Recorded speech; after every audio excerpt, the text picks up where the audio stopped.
Bienvenidos un día más al Planeta de Pascua. Ya saben, el programa de ciencia, astronomía, el universo, los planetas, física, química, bueno, todo lo que pueda surgir.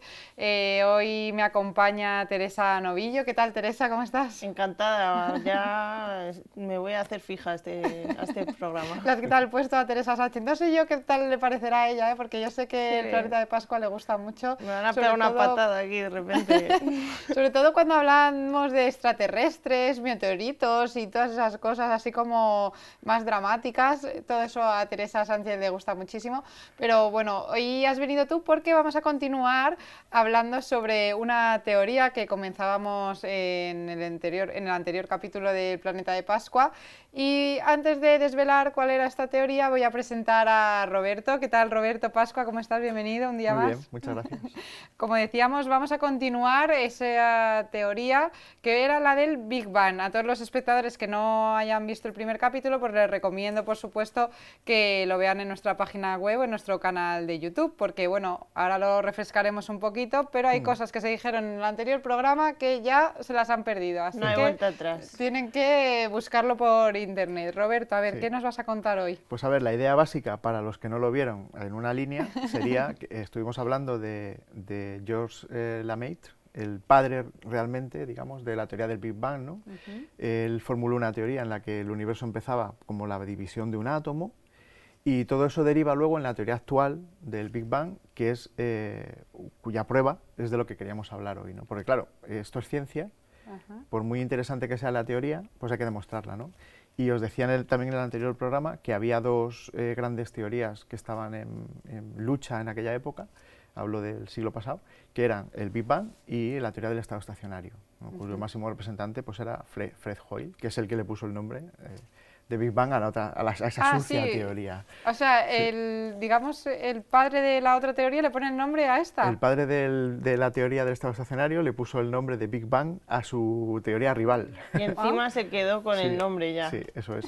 Pero hay un tema aquí que es ciencia realmente, ¿no? Estamos haciendo ciencia, entonces si tú expones tu teoría, luego hay que ir al experimento o a la observación. En el caso de la astronomía no hay experimento, porque esto yo siempre pongo un ejemplo que me gusta mucho, que es la astronomía es como decirle a un biólogo, mire usted por estos prismáticos, ahí tiene usted ese bosque, ahora deduzca usted todo lo que tiene que ver con la biología, las células, etcétera, ¿no? Que realmente es lo que hacemos los astrónomos, ¿no? Tenemos las estrellas, nos llega luz, es lo único que nos llega, luz, y a partir de esa información, en forma de onda electromagnética, tenemos que deducir qué es una estrella, por qué brilla, dónde Madre está. mía, qué difícil, ¿no? Sí, pues eso ha sido siglos realmente, ¿no? de evolución. Pero bueno, hemos llegado al Big Bang, que nos explica cómo nace el universo. Os recuerdo su teoría rival, el estado estacionario, es decir, el universo está estático, ni se ensancha, bueno, ni más que se ensancha, ni se expande ni se contrae, está estático. Y aunque bueno, hay matices ahí, porque Fred Hoyle sí que decía que aparecería para explicar lo que se observa, aparecería una partícula cada siglo en un volumen equivalente al Empire State Building, más o menos, ¿no? Una partícula un átomo, de Esa ese partícula tamaño. es Ese un átomo, particulón. él decía que es lo que se necesitaba para explicar todo. Pero te nos estás yendo por las sí, ramas, Roberto, que yendo venimos a hablar de la radiación George de Gamow, fondo. correcto. Entonces, ¿qué es la radiación de fondo? Bueno, pues es la prueba realmente del Big Bang, algo que no pudo soportar la teoría del estado estacionario. ¿Por qué? Porque si hay una gran explosión, uno piensa, bueno, esto está caliente y se expande, ¿no? Que es lo que pasa con las explosiones. Nosotros vivimos dentro de ese universo. Luego el universo debería tener alguna temperatura. Igual que nosotros estamos aquí en esta habitación donde hay una atmósfera y una temperatura, el vacío, donde no hay nada, también tiene una temperatura. Debería tener una temperatura al menos, ¿no? No el cero absoluto, que son 273 grados bajo cero. Por debajo de eso no hay nada, ¿no? Y efectivamente, el universo está 3 grados por encima del cero absoluto. Esos 3 grados es lo que queda de calor, digámoslo así, de manera que se entienda, de esa explosión en la que surgió todo, ¿no? Y esto, ¿quién lo afirma? No la temperatura en sí, sino quien dice, el universo nació en forma de gran explosión y debería observarse esa radiación ahora mismo. Esto es George Gamow, el físico ruso George Gamow. Él es el que afirma por primera vez, en 1948, Todos se llaman George, ¿no? sí, que Bueno, sí, no, bueno, ¿era pues, George o Josh el otro? ¿Lemaitre? ¿Cómo era? ¿Josh o George? bueno, yo creo que era George, George. lo dejamos en George, lo dejamos en George y ya está. Vale, este es Gamow, que además es un físico muy famoso. Él afirma esto, ¿no? Que la forma de ver el Big Bang sería analizando esa radiación de fondo y, curiosamente, aquí entran en juego ya dos personas, dos técnicos, dos operadores de radar, Arno Penzias y Robert Wilson, que son los dos a los que les dieron luego el premio Nobel, precisamente, por descubrir esa radiación, ¿no? Ellos tenían una antena de radar de la Segunda Guerra Mundial para detectar las naves enemigas, ¿no? Básicamente, pues con el radar podías ver si estaba nublado, porque las ondas de radio y de microondas atraviesan perfectamente, bueno, de comillas lo de perfectamente, las nubes, no te importa si es de día o de noche. Bueno, pues estos señores estaban con una antena nueva y tenían un ruido de fondo.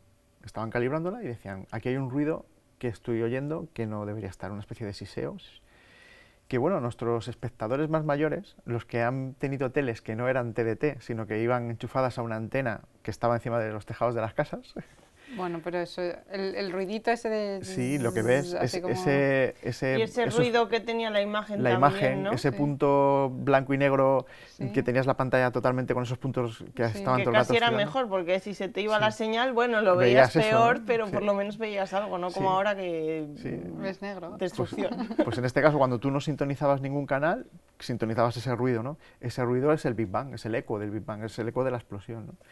Y os decía, esto lo Madre descubren... mía, ¿eh? Hemos Sí. oído el eco de la explosión. sí. No todo el mundo puede decir Porque eso. la antena, claro, el problema es que estás con una antena que recoge esa señal, nada más, y esa señal está ahí. Era lo que le pasaba a Robert Wilson, a Arno Penzias y a Robert Wilson. Ellos tenían ese ruido, apuntaran donde apuntaran la antena, porque al principio pensaban, bueno, esto es el enemigo que nos está distrayendo, ¿no? Pero claro, movían la antena y seguían exactamente recibiendo lo mismo, con lo cual ya empezaron a pensar, bueno, esto tiene que estar por todos los lados. ¿Qué es lo siguiente que se les ocurrió? Pues cagarrutas de paloma.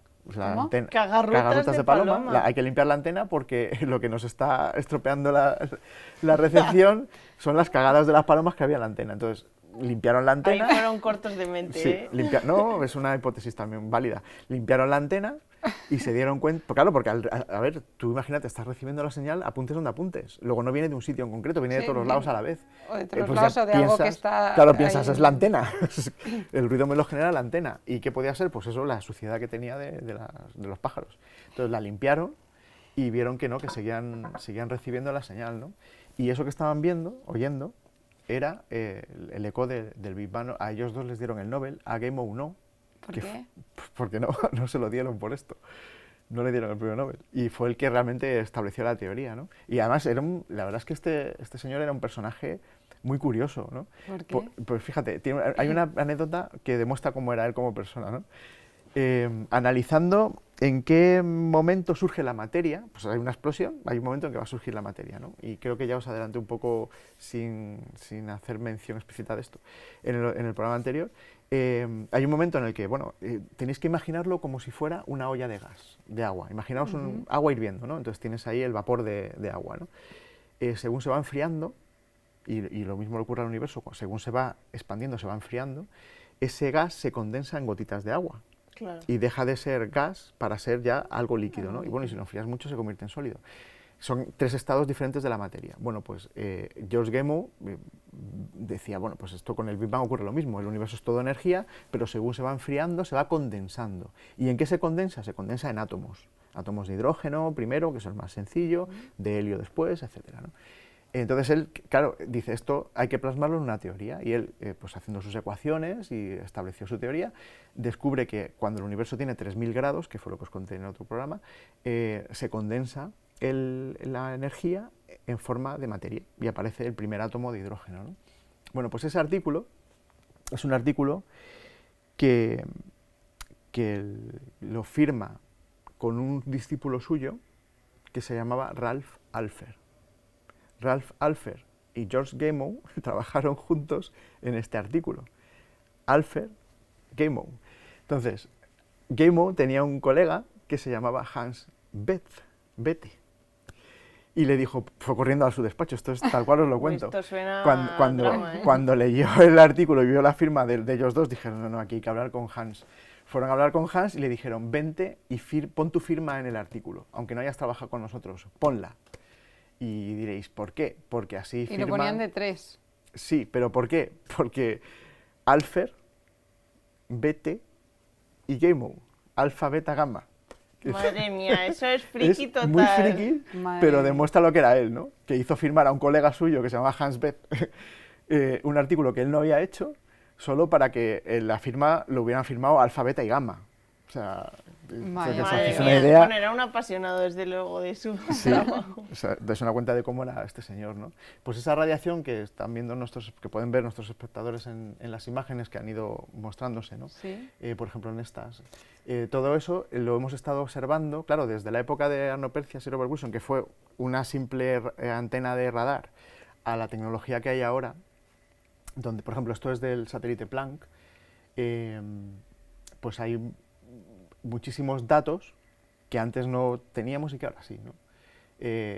Eso que se ve de diferente color, verde, Sí, de color azul, naranja, azul. claro, esos son, digamos, os he dicho antes, el universo está a 3 grados por encima de De cero. ¿no? Vale. Esos colores lo que están midiendo son los decimales. O sea, estás midiendo en cada punto del universo que tú puedes ver qué Sí. temperatura tiene realmente, que pues en unos tiene, pues voy a dar un dato por darlo, ¿no? 3,001 y en otro tiene 2,9 tal, ¿no? Zonas más frías, zonas más calientes. Esas diferencias de temperatura, que lo estoy simplificando mucho para los que sean físicos puristas, para que pero, nos pero yo creo que entendamos, se puede porque si entender no- bien si lo explicamos así.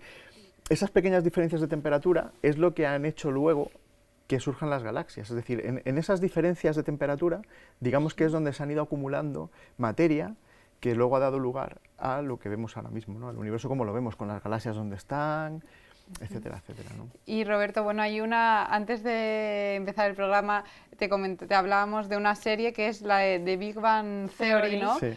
Que, bueno, pues sí, la teoría del Big Bang, pero que es una serie de humor americana. ¿Es americana o es inglesa? Sí, Es es americana. Y eso tiene algo que hablan, es que yo no la he visto, entonces no sé si hablan de ciencia o no, Hablan en de realidad. todo. o- De las pocas personas que que no la han tienen- visto. no. No, es una serie, a ver, yo he visto algún capítulo que otro porque me gusta mucho su personaje principal, que es Sheldon, que es así un poco Friki. friki, pues sí, por decirlo de alguna manera, ¿no?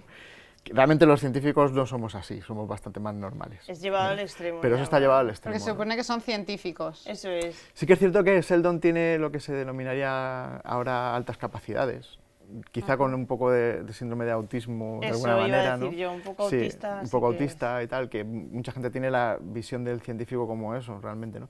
Pero bueno, es una serie que a mí lo que me gusta, ya que la mencionas, es que está muy bien hecha en el sentido de que esas ecuacioncitas que salen por detrás en las pizarras cuando ellos están haciendo pues, la serie, ¿no? De una escena cotidiana de ellos y a lo mejor de fondo pues hay unas Hay una ecuaciones, pizarra ¿no? con Sí, ecuaciones. pues esas ecuaciones son correctas, están bien. O sea, que no son puestas al azar letras con No, números no están al y azar. signos. Saben y... lo que hacen. Puedes ver ahí la ecuación del átomo de hidrógeno de Schrödinger, por ejemplo, Ajá. ecuaciones reales, ecuaciones de la relatividad de Einstein, o sea, Pero está muy bien esto lo ve asesorado. Roberto Pascua, porque Irene Frutos y Teresa Novillo ven una pizarra con números. Sí. Efectivamente, pero bueno. Roberto, nos tenemos que marchar, si es que se nos acaba el tiempo rapidísimo. No sé si el próximo día nos hablarás de otra teoría, de alguna otra serie a lo mejor que tenga que ver con ciencia o ya pues eso, lo que le gusta a Teresa Sánchez, que son meteoritos, extraterrestres y cosas dramáticas. Extraterrestres, esferas de Dyson, podemos Bueno, es que pensar hay en algo tantas así. cosas por las que hablar, pues Alfa, beta, gamma. nos vemos en el próximo programa. Roberto Pascua, gracias. Y Nada. Teresa Novillo, pues no sabemos si volverás o no, pero siempre si no estás aquí delante de cámara, estás detrás Estaré en supervisando. otro planeta. En otra dimensión. Eso es. Gracias por estar aquí también. Gracias, Y Irene. a todos ustedes, por supuesto, por habernos acompañado este ratito en el planeta de Pascua. Les esperamos en el próximo y les dejamos con la programación de Déjate de Historias Televisión. Gracias y hasta el próximo programa.